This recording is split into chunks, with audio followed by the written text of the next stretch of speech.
Yo, this is King Ty Next here, and right before we start the video, I'd like to just say that I have a Discord. You guys should probably join because of the fact that you guys can suggest what ifs there, and there are a lot of good ideas there. You guys will also get to see future ideas. Also, I would like to thank Neptune for helping me out with scripting for this next part, basically bouncing off ideas with each other from time to time. And yeah, let's just get started with the video. I will leave the link to the Discord in the description. In the whipping, I'm whipping the soul out it. Chin the tone when I'm facing like Pilates. Why you frontin', you act like you somebody. Keep a trail in the ville, how I go by it. I was stuck in the rut, I was nobody. I've been looking for something to go by it. There's an art to the hustle like yo got it. Kick out a kick back and hit like a new shotty. In the whipping, I'm whipping the soul out it. Chin the tone when I'm Issei didn't want to be here, but he was forced to. Apparently this was part of his royal responsibilities. He dragged Lefay alongside him though. If he had to suffer the immense boredom when it came on to seeing two devils from prominent clans get married, then he refused to be the only one suffering here. He thought back to how all of it started though, how he ended up getting dragged into seeing such a marriage. It all apparently started with the Occult Research Club. Yeah, he knew from day one that it was just a ploy they put up in order to actually discuss their devil activities. It was a pretty clever one in all honesty. With all that in mind though, he sensed a familiar presence from behind the door. That was unusual.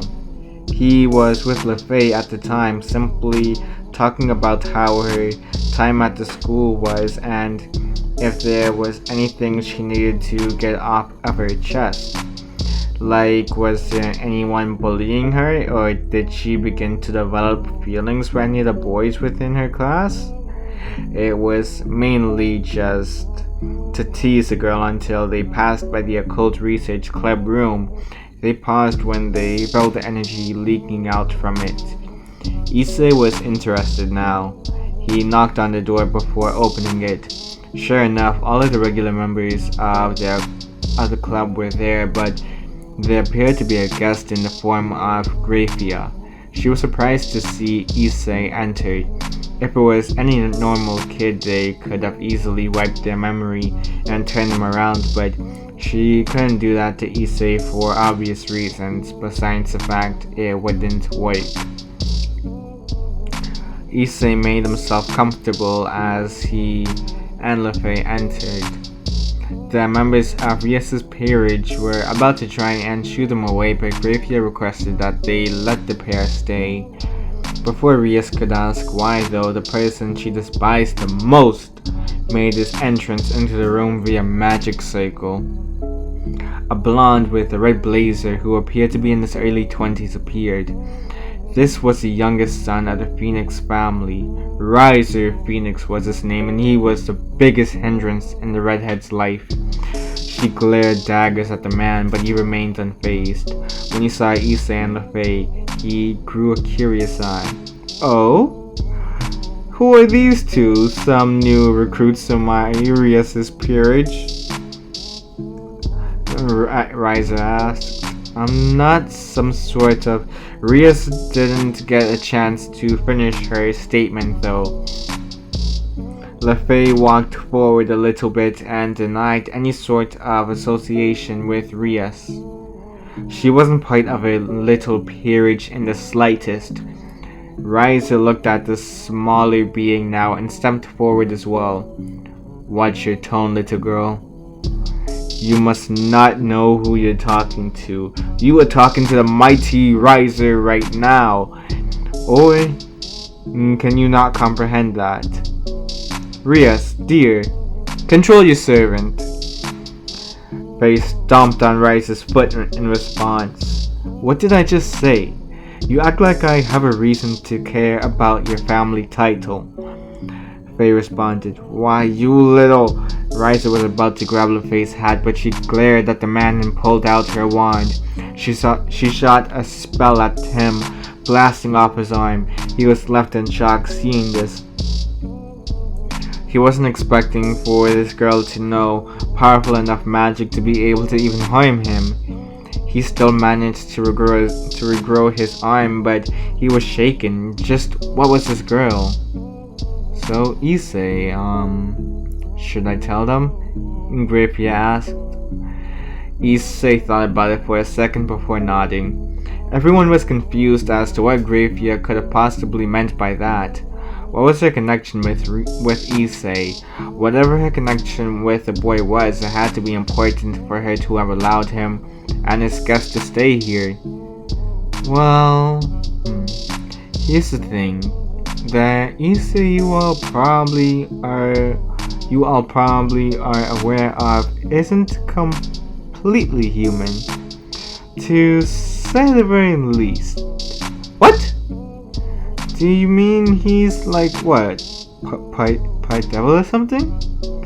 Rias asked, her eyes widened.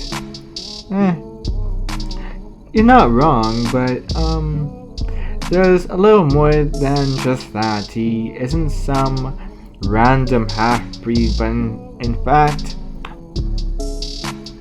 this is the son of Mephisto. Rias's eyes bulged to the point it looked like they were about to pop out of her head. Everyone within the room had similar reactions. There was no way he was the son of the actual Mephisto. Riser was the first to settle down though and adjust his attitude accordingly. Wait, so what's the connection between Issei and the little girl then? Konako questioned now. Rather simple. Mephisto took her under his wing after seeing the amount of potential she had from an early age, and she was taught further forms of magic by Mephisto's wife. That, and Lefay also taught Issei about the magic she knew as well. You could consider her as an honorary member of Mephisto's family, Grapia explained. Riser began to sweat bullets, thinking of the consequences he would have to face for how he treated Lefay earlier. He wasn't in the mood for facing Mephisto's wrath. He had heard many tales of the former Devil King's treachery, and each one was more gruesome than the last. He could only imagine how Mephisto would treat him, especially with his healing factor. Riser quickly apologized for his earlier actions. Lefay sighed at his pitiful behavior. She explained that he wouldn't have to worry since she didn't plan on telling Mephisto about how he acted in the first place. But if he ever stepped out of line with this new knowledge, she wouldn't be hesitant in blowing off more than just an arm. Riser bowed in understanding and blew a kiss towards Rias before leaving. She scrunched up her face in disgust. Grapia, do I absolutely have to get married to this guy? I'll do anything in order to get out of this marriage. Rias was practically pleading with her sister-in-law now. Anything you say, Issei muttered. Rias heard that though. She turned to Issei with an alluring look in her eyes. He recognized that look. He saw that look so many times before. He immediately shut her down before she had a chance to press on. Grapia sighed. Honestly, Rias, did you really try to do something with the Prince of the Underworld? Rias whined in response. Grapia facepalmed before explaining that there was one thing she could do, that of course being a rating game. If she could defeat Riser in one, she could escape the marriage. Rias quickly accepted the proposal. She was given 1 month in order to train her peerage for the upcoming rating game. Issei wasn't particularly interested in seeing the training montage. Well, he was slightly interested, but that was mainly just to see the intensity. Rias was a pretty young peerage owner, so he had no idea what she had in mind for training. While practicing his magic with LeFay one day, Issei decided to take a bit of a break. He figured it would be good to check out what Rias considered to be training. Considering who her brother was, he figured that it would be pretty decently intense. Right? He was wrong. What Issei saw was pretty much yoga. It was practically a mockery of the term training. LeFay had to agree with what Issei was basically saying here. They walked onto the grounds and blasted everyone with magical attacks. Pretty powerful ones at that. What was that for? Kiba questioned. For calling this training, Issei responded. It's clear that you all need a little bit of a push in the right direction, LeFay mentioned. Rias was a bit annoyed at how the two simply walked onto their grounds and told them that their training sucked. They were going to show them what proper training was? She was about to say something but held her tongue.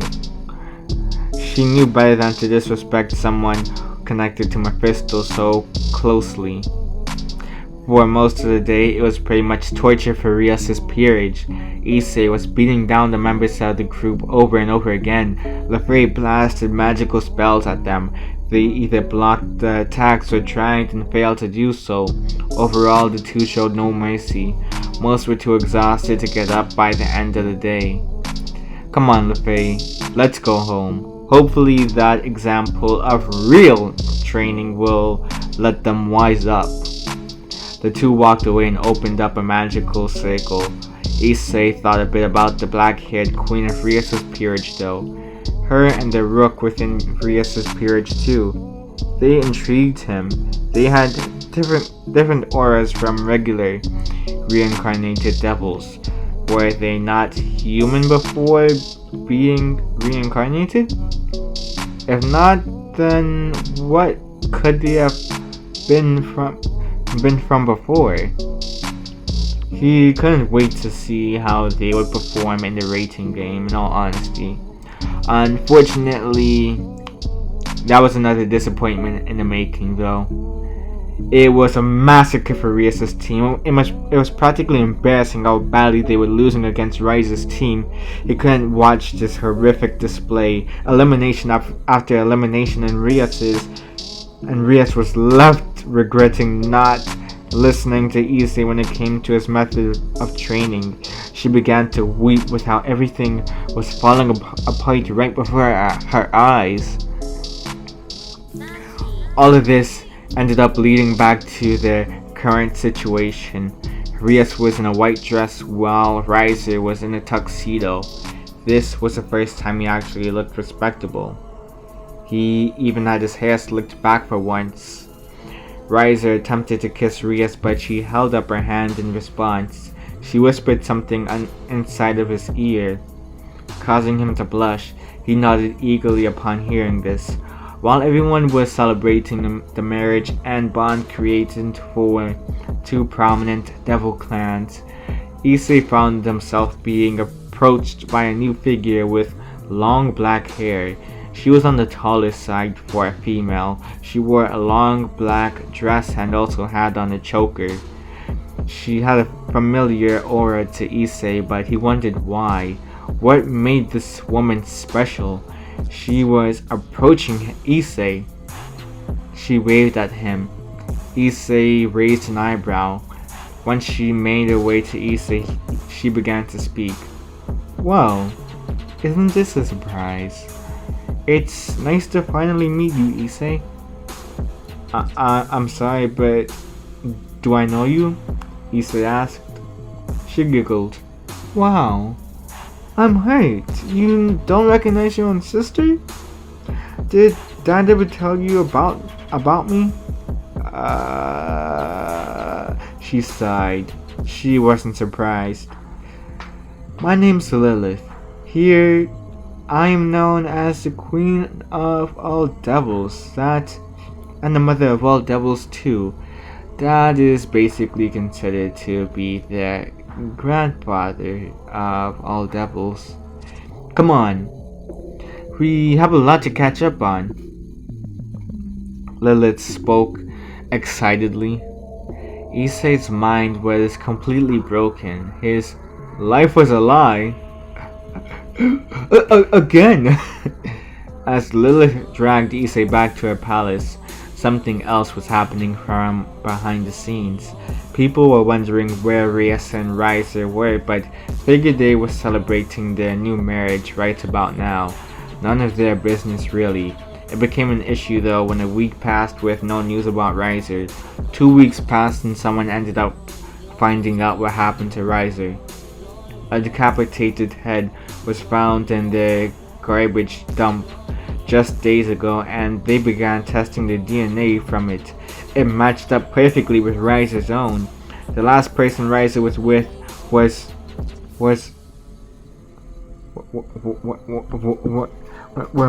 Rias. Serzex and Grafia didn't want to believe it at first, even with her extreme hatred for the youngest son in the Phoenix family, but all the evidence pointed towards Rias. Just like that, everything in the Grammary girl's life began to fall apart. Again. She was arrested and put on trial. Although she denied having killed Riser, she didn't really have anything of substance to suggest that she was innocent. Although it pains Serzex to see this, Rias was sentenced with the death penalty. Her time to be executed would come, but for now, she would have to suffer, never being able to see the outside world again. That was the plan anyway. Somehow the Grammary girl managed to escape prison despite them draining her of her magical abilities. People were confused. How was this possible? Was it thanks to her royal servants? No, that was impossible. They had already split up her servants from beforehand. Kiba was sent to Sona Citri's peerage. Akano was a free devil, you could say. She could decide whether she wanted to be part of any other peerage or be a free devil. The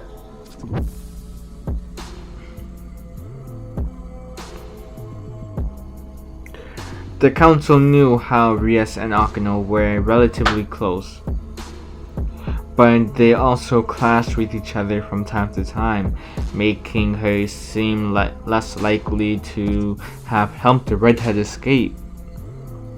Finally, there was Konako. Everyone immediately began to point their fingers at her, considering her connection with Rias. Not only was she her rook, but she became one after the whole incident with her older sister Kuruka, the one who killed their former master. Although Konako was innocent at the time, she had nowhere to go but Serzex, but Serzex ended up taking her to Rias, who took care of her from that day forward.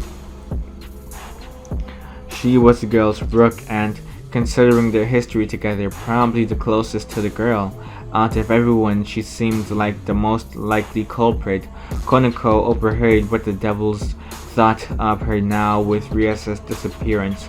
It didn't take long for Konako to vanish as well. There was mass hysteria because of this, but Lilith quickly calmed everyone down. They would find Rias and Konako one of these days, but for now they had other things to deal with. She requested that everyone return back to their normal schedules while she take care of everything regarding the mysterious disappearances of the two devils. Several soldiers were sent out to scout different parts of the underworld and even the realm of the humans too. They would be the ones to search for Rias and Konako, while everyone else wouldn't even be allowed to mention their names again for the next month. Lilith's aura was intense when she said these words. Everyone kept their mouths shut. Issei was pretty much the only one to have benefited from all of this controversy. Since Riser was dead, his peerage was pretty much free real estate. Issei ended up talking to his sister about the peerage members, and she had no issues with giving the boy some of Riser's former peerage. Honestly, he could take as many of them as he wanted. Issei looked through the catalog of potential members and chose a few. The first one he took was the bomb queen, Yuba Luna. Zulian ended up being the next one on Issei's list. Carlamine was the third one. Cirrus, Ni, Lee, and Isabella were also on Issei's list. He would have taken Rainbow Phoenix as well, but she was already taken up by her mother as soon as they found out about Riser's death. It wasn't that bad though. He still had a pretty decent group already. Before he left though, Lilith mentioned a little gift she had for her brother if he was interested. This caused Issei's curiosity to rise. What sort of gift could she have possibly had for him? He already was given a good portion of Riser's peerage, so what else could he be interested in? You're a half-breed, right? Well, while looking through my agenda for the day, I ended up looking through the sick devils as well. This obviously wouldn't include the ones who have been in comas for years now. There's actually one by the name of Ingvild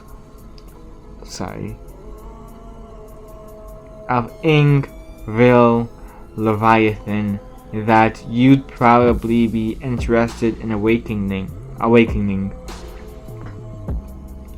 And why would I? Issei asked. Well, for a couple of reasons. She's like you in the sense she's only half devil. Not only that, but she has an extremely powerful sacred gear. It's been said that she could control the oceans and dragons as well. Issei was fully invested now. He had to meet this girl first and see what she could do before believing all that Lilith was telling him. They teleported over to the hospital where Lilith ended up leading him to where the sick girl was. Lilith rested her hand on the girl's forehead and began to rub it. Lilith grabbed Issei's hand and had him rest his own on her arm to speed up the process. She gave him the instructions on what to do, and it didn't take long for the girl to shift in the bed. Her eyes opened up and she began to look around, wondering where she was. She saw Lilith and recognized her immediately. Mephisto's daughter, the mother of all devils. She couldn't believe she was in such a prominent figure's presence. She squeaked before turning her head to the other side and saw someone she didn't recognize whatsoever. Who was this creep? Did he have some sort of connection to Lilith? If so, he probably was reading her mind, and if that were the case, oh no! All she had to say was that she was sorry, very deeply sorry. There was another thing she noticed though. Something strange about his aura. It was mixed with that of someone else's. What was it? The more she paid attention to the boy's power, the more familiar it became. This was the Red Dragon Emperor, the current one anyway. That didn't explain why he was here though. It didn't explain why either of them were here really. Excuse me, my lady, but may I ask why you were here? Ingvild questioned. Lilith chuckled. She explained what the whole issue was. She had apparently fallen into a coma a century ago, but Issei had managed to find a way to free her of her curse. Ingvild was shocked to hear how long she was asleep for. She really didn't know what to say. Issei asked her if she was okay and if she wanted to get a bit of a catch up on all that happened during the last 100 years. Although she agreed, Ingvild was still kind of shy. Issei and Ingvild took a stroll through the underworld and the human realm. He caught her up on everything, explaining all the different developments, whether it was technologically speaking or the change in the royal system. He was honestly surprised to find out she was apparently not related to Seraphal, Leviathan, and that there were devils that came before her with those last names. Apparently, Seraphal's last name was more of a title than anything, while Ingvill's last name was from descent. The more the two talked, the more he found similarities between themselves.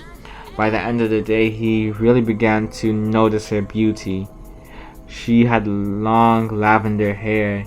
She had fair skin and wore a long white dress, gloves, and there appeared to be a skirt underneath this dress. Pretty old-fashioned when it came to clothing, but it gave a different taste to her. She reminded him of wine. It didn't take long to convince Annie, the nickname he ended up giving to her, to join his peerage. Annie joined as a bishop and he turned Faye into a pawn. He also planned on doing it. Well, he always planned on doing it, but with Annie here now, he figured it was the perfect time to move forward with it. LaFay didn't take much convincing either. Honestly, as soon as he brought it up, she just snatched the piece from him, explaining that it was about time before absorbing the pawn piece. Issei's sweat jumped at the reaction. I mean, it was pretty obvious from the beginning. You're the son of Mephisto, for crying out loud. So to think the prospect of me being reincarnated by one of you didn't sound all that preposterous, Faye explained.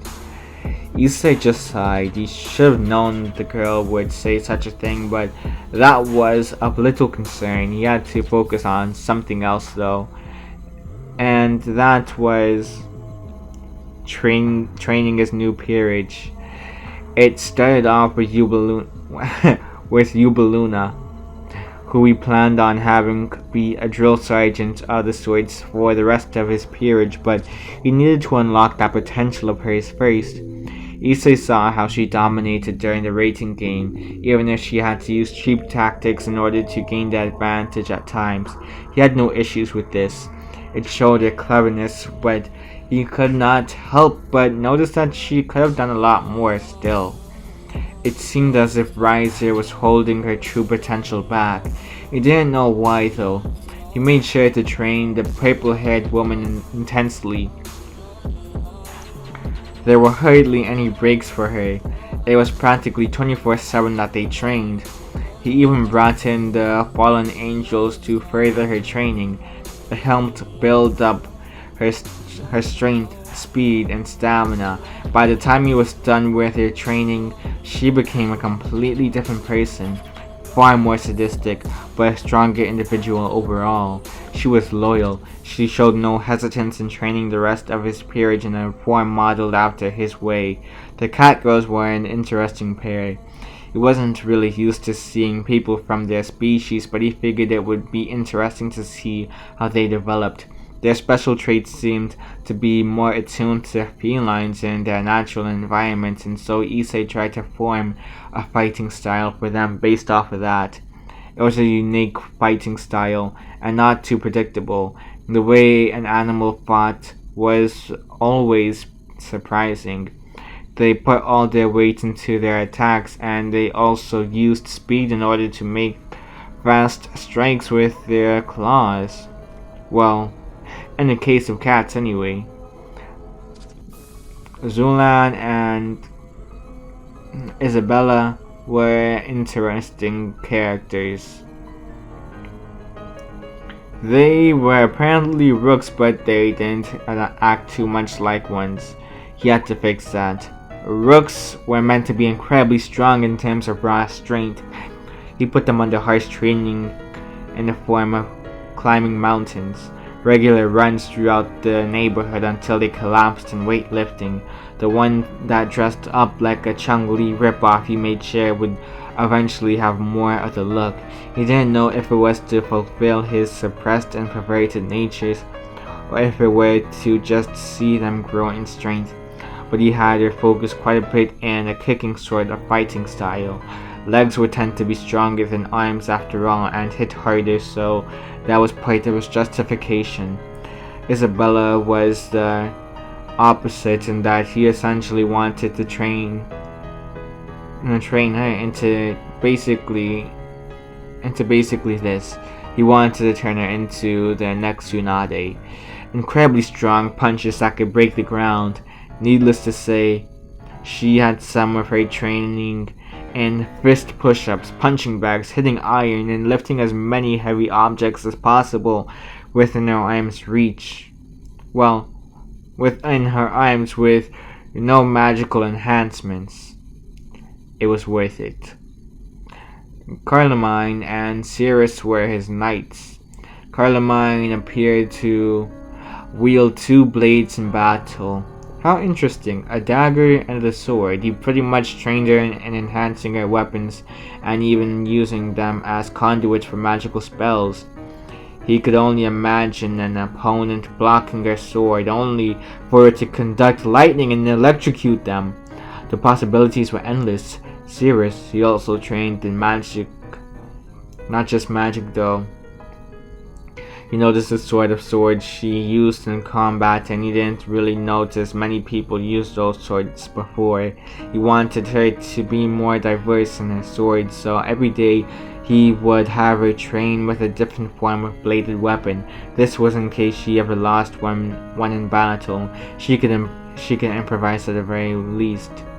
The 2 of them still shared the form of training that involved building up stamina, strength, and speed. They pretty much walked around with weights though, and would be required to run a mile a day with the weighted clothing. By the end of the week, he would make them even heavier and force them to continue the runs. If they didn't get to a certain time, they wouldn't be allowed to eat. Finally, it was Asya. She was one of his pawns, and he saw that the fallen angels trained her well. She seemed to be rather adept in dark magic. It was almost frightening with some of the magical spells she used. Although she wasn't necessarily on phase level, the magic that Asya seemed to know were on average more lethal. Faye had more diversity in her magic.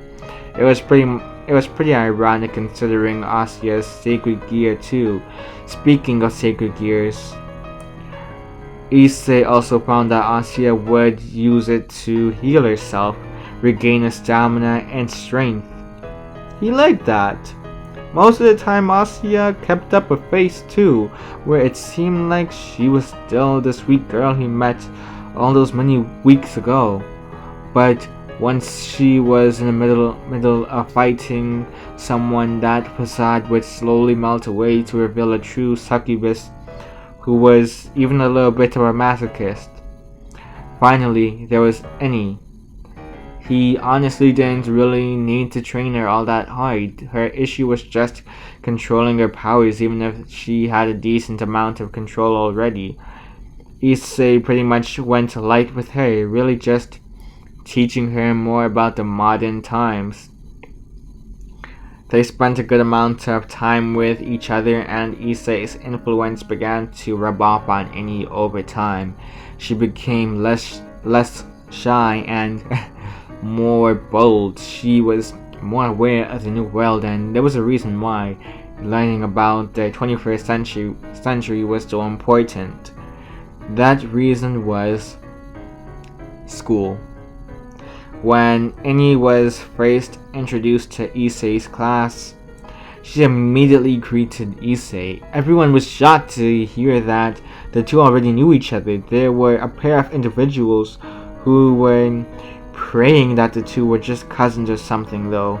They didn't even get a chance to woo the girl before she was swept up by the pretty boy at the school, Issei, who didn't even give most of the girls a chance at their school. Ever since Akano and Rias left the school for whatever reason, several girls were trying to fill up the void of being some of the most attractive girls there. This Annie girl just filled it. There was Yuma as well though. She was seemingly with Issei, and this was on her first day there. Sure, she was gone for a week or two, but that could have been for any reason. Today she came back, so it didn't matter too much. Well, there were a couple of rumors about Issei apparently having too much fun with Yuma on their first date, but others were saying that Issei could have killed her for all they knew. The latter theory was disproved once she showed up to school today, though. Matsuda and Motahamo. Screw his name, I don't care.